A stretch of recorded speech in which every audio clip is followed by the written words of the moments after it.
So, I wanted to wrap a bit. I tried to make this video last week. I believe I tried to make it on Thursday, in fact.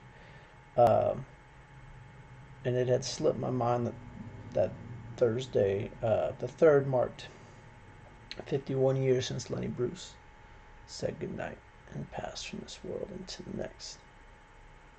Killed himself accidentally by an overdose or was murdered, depending on who you believe.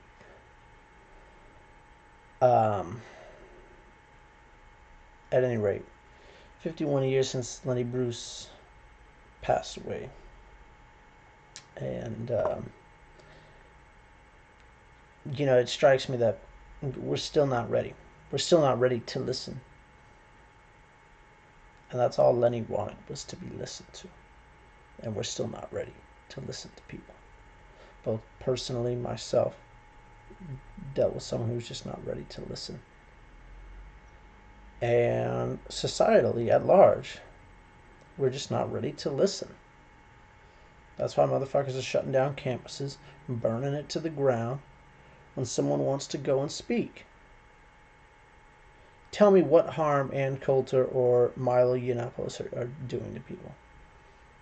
Can you tell me? I've never heard them say, let's go kill that kike over there. So what harm are they doing by going to speak at a campus? I don't understand. At any rate. So this video I wanted to make, wanted to rap about the robbery of intent and context of language and how that leads to censorship. Again, particularly in regards to comedy. And a little peek behind the curtain here. I do have notes for this one, so just in case you think I don't, I got notes there. Anyways, so first things first. Once you devoid words of their context, then it's very easy to censor them. So a good example, I was thinking about this actually just before I pressed the record button. I was trying to think about a good example of taking something out of context and how it devoids that of its humor. And this is the one that I decided to go with. So Daniel Tosh, I guess a couple years ago at this point, made a joke about rape, and I'm going to get to the whole, there's nothing funny, I'll get to that in a second, but made a joke about rape. I can't remember what the joke was. How informed am I? But no, I can't remember what it was. But an audience member said, I don't think that's very funny. And he said, wouldn't it be funny if that girl got raped right now? And everyone exploded. The whole universe just completely lost their mind because she blogged about it, and then it was a fucking meltdown. So let's look at the context of this situation.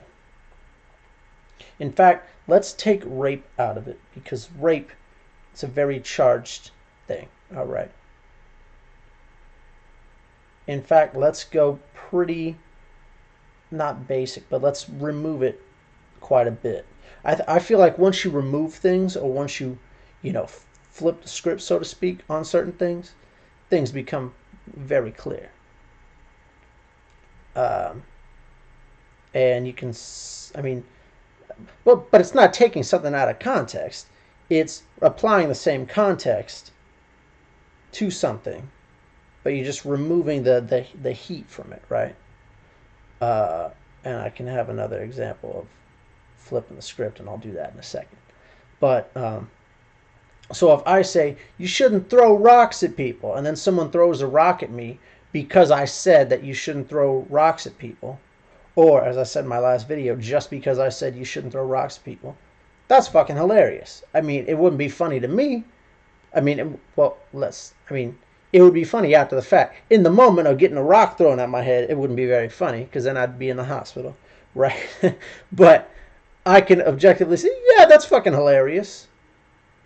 If I said you shouldn't throw rocks at people, and someone said, shut up, and threw a rock at me because I told them that you shouldn't throw rocks at people, I mean, that's pretty damn funny. Like I said, in the moment of getting struck, in that very moment of getting struck in the head by a rock, I wouldn't appreciate it.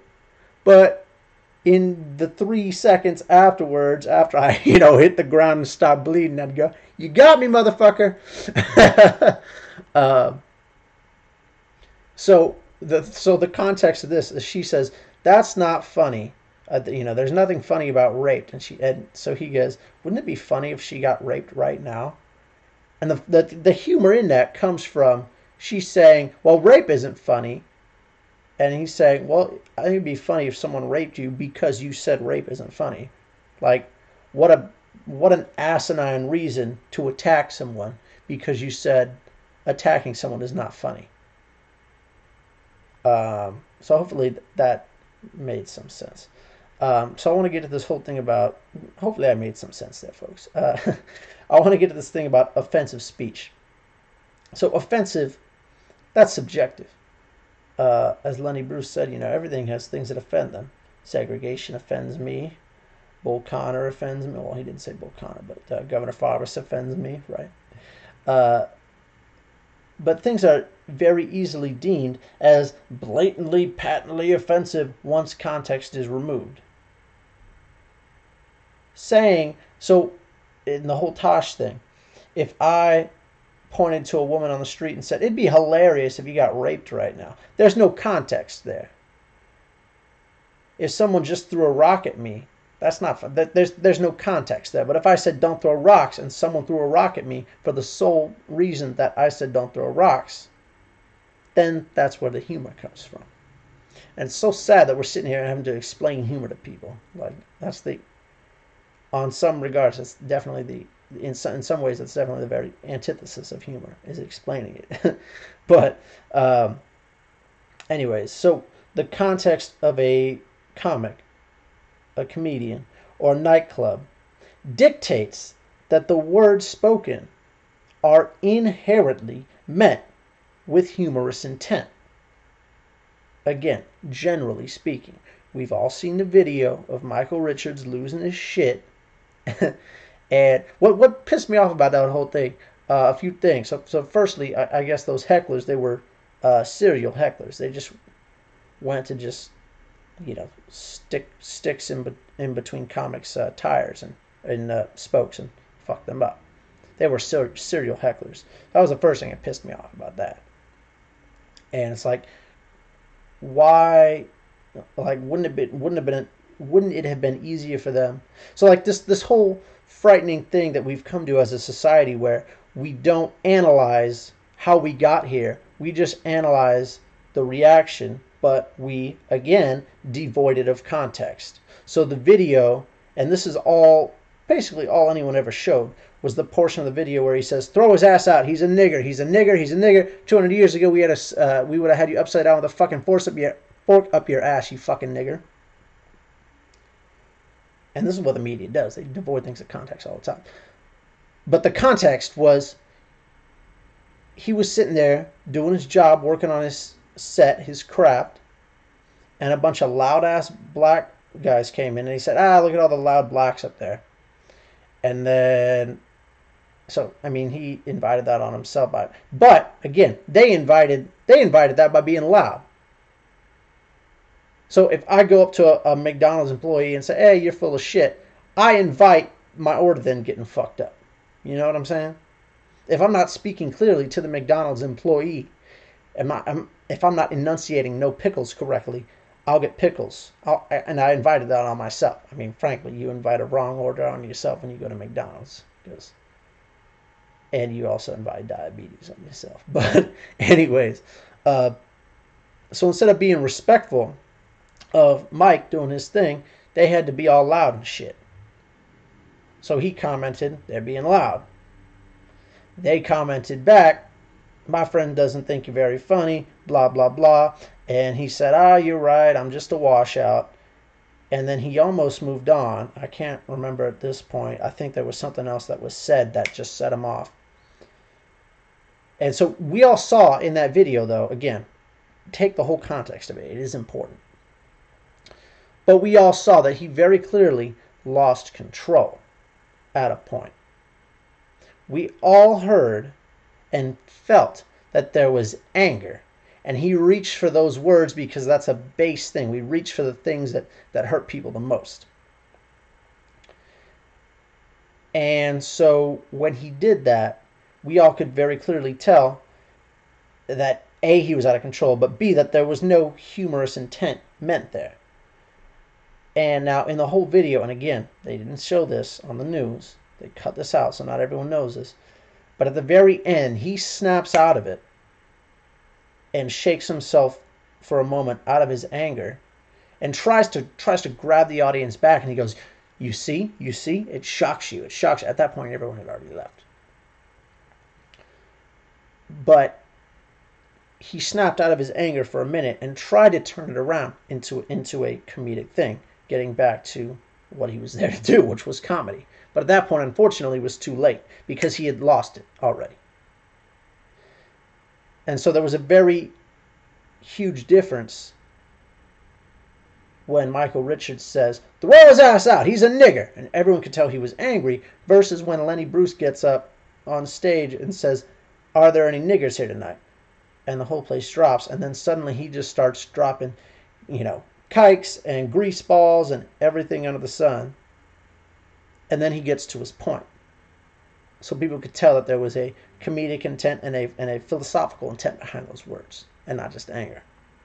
But what I'm saying is, generally, within the context of being a comedian and within the context of being at a comedy club, the words spoken are inherently, again, generally speaking, meant to be taken comedically. Like I said, unless you lose control like Mike did in that spot. And I know it's an old thing, but I do bring it because it's very important. So contextually, words spoken at a comedy club are not meant to be taken as seriously as, say, words behind a religious pulpit in a church or at a campaign rally for a politician, as we've seen. In the context of, so like, it would be weird if you were at church, because the context of being at church is you're there to get your spiritual nourishment, and you go and the preacher's cracking jokes. It's out of context, just like it would be out of context to go into a comedy club and find someone on stage wearing a collar reading from scripture. It wouldn't make much sense. And so once you devoid things of context and remove them from that, it's very, very dangerous, because that can lead to censorship. Now, there's a difference between, and this is where, so the Muslim imam who said, kill the Jews, all Muslims must kill all the Jews, this happened in California, I believe it was Modesto, like 3 weeks ago. And now this is what hate speech is. So this whole fucking, this whole idea of hate speech and offensive speech, what hate speech is calling for the immediate, what hate speech is calling for the immediate harm and removal or death of a people or an individual or a business based on, primarily if it's based solely on a skin color or an ethnic thing or a religious thing. But it can also be inciting violence. That's what hate speech is. Like, I don't know, say if there was a group chanting for the death of police officers immediately, and then police officers were killed during those chants, marches, what have you. I'm just making things up off the top of my head. Not that that's ever happened. Not that there's been a group of racist separatists who march in the streets chanting for dead police officers, and then police officers are killed. That's not happened. I'm just making things up. I'm just riffing on a fictional thing here right now. Anyways, so once you devoid things of context, things get very dangerous. Is the point I'm making there. So intent Obviously, intent can only be known by the individual who knows the words and actions, who knows his heart, because again, we own ourselves. So those are his words and his actions, or her, or Z, whatever the fuck. But context has to be used to gauge intent. So if you're in a comedy club and the context is humor, so intent, more than likely, 99% of the time, the intent there is that the words to be taken humorously. If you're in a church, the intent there, more than likely, is that there's some driving spiritual, narrative. This channel, the intent of everything I'm saying is to try to have a discussion about morals and ethics and humor and speech. Things like that. So context is a pretty good decider, if you like, of intent. Now, I wanted to relate that to... So I'm a firearm owner. And when we talk about defending ourselves, there's a term, it's called means and proximity. So if you're determining a threat to your life, you have to determine if there's appropriate means and appropriate proximity. I think there's another phrasing of it. But so if someone calls me on the phone and says, I'm going to fucking kill you, and they live out of state, across town, or even across the street, if I then go out of state, out of town, or even across the street and kill them, I'm on the hook for murder. There's no self-defense there. Because even if it was across the street, there was no proximity, meaning, 3 feet or less in my fucking face.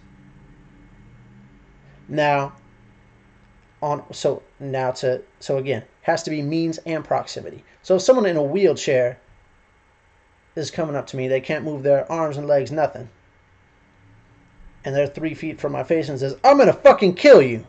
Okay, if I pulled out a gun and shot them, I mean, they have the proximity, but they don't have the means.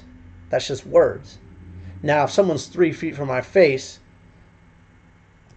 brandishing a knife and says, I'm gonna fucking kill you, then, and only then, do I have the right to defend myself and put that person down. Because at that point, they violated the, boys and girls, say it together, non-aggression principle. They've introduced violence into things and are trying to take away my ownership of self, trying to take away myself. So then, because I own myself, and I didn't even introduce violence into things, but now they have, so this is what we have to do, put them down. At any rate. So, context is important. Context, if you don't have context, you get fucked up. So hopefully that made some sort of sense there. So, in other words, in the context of, the context of white robes and a fiery cross definitely lends more credence to the notion of, oh, that person's a racist, than it does saying lives matter. All lives matter.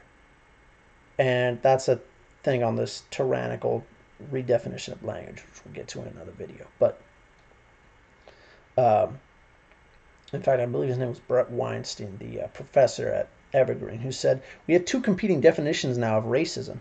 There's this one that we've changed where racist means just about fucking anything. You looked at me funny. And then there's a definition of you hate X and want to wipe them off the face of the planet, and you lynch them on weekends. And once you get tripped up by this lower bar, then suddenly you like to lynch them on the weekends, right? So, but the context of white robes and a fiery cross and a hangman's noose lends a lot more credence to the notion of being racist than, say, this is a good example. This just happened like 2 weeks ago or something. This guy showed up at a BLM rally. He had a gorilla mask on. He was handing out bananas and was handing out bananas from a burlap sack that had a Confederate flag on it. And one of the bananas he had tied to a string. Now, some people looked at that and said, oh, string, lynch. First of all, it was a string. It was like twine. I saw the video. It was twine. Now, you need rope to lynch someone. I've never been successful using twine. It always breaks. See, now that was a joke, so don't get alarmed. That was a joke. So, again, but devoiding that of context, you can easily say, oh, but he was obviously, first of all, he was quite clearly challenging the boundaries of context. And it says that there was an article that was written that said he used racial slurs, but in the video, I didn't hear him use any racial slurs. All he did was show up in a gorilla mask and hand out bananas. And again, humor, subjective. Taste, subjective. Free speech, objective. All this guy did was test the boundaries of the context of things and how people would react. Now, if he had showed up wearing white robes, that'd be a little bit different. He showed up in a gorilla mask. I'm sorry, gorilla masks are inherently hilarious. Okay? And this is really the brilliant thing about this, is he's wearing a gorilla mask. And he's handing out bananas. Gorillas eat bananas. And yes, I'm aware of the whole blacks are monkeys thing, blah, blah, blah. I'm aware of that. But I'm illustrating the brilliantness of this. The Confederate flag, the burlap sack with the Confederate flag on it that he was using to hand out the bananas, had a marijuana plant on it. So it was clearly a flip on the Confederate flag. And then again, the string, it was clearly a flip on that because it wasn't a rope. It was a piece of twine. Now, you can not find it funny. You can find it in bad taste. I happen to find it hilarious for a few different reasons. Like I said, he's going on people's expectations of things. Now, this is what humor is, and we'll talk about this in another video. But he's going on people's expectations of things, but then flipping things. And that's where the humor comes in. And we'll talk about that in another video. In fact, I'll go over that whole thing in another video. But at any rate, because I've rambled on a bit at this point. So the whole, there is nothing funny about fill in the blank. Yeah, you're right. There's nothing inherently humorous about anything. Just like there's nothing inherently sad about the loss of life. If we don't value life, then what does death mean? If life is nothing, then death is nothing. So there is nothing inherently sad about someone dying either. But within the context of a society that values life, or within the context of a son who values his father, suddenly his father dying is going to be sad. Someone dying in a society that values life is going to be sad. So you're right, there's nothing inherently funny about anything. Humor is, there's a whole formula for humor. It's not even that complicated, but I'll boil it down here and then we'll leave it there. But humor is a familiarity that you ground yourself in and then take one aspect of it, and that's the absurdity, and that's where the humor comes from. That's all for now. We'll talk about that in another video. Stay tuned for more. Rate, comment, subscribe, all that good shit. Hopefully this was educational, enlightening, entertaining, what have you. Until next time, Frank Del Dina Satire.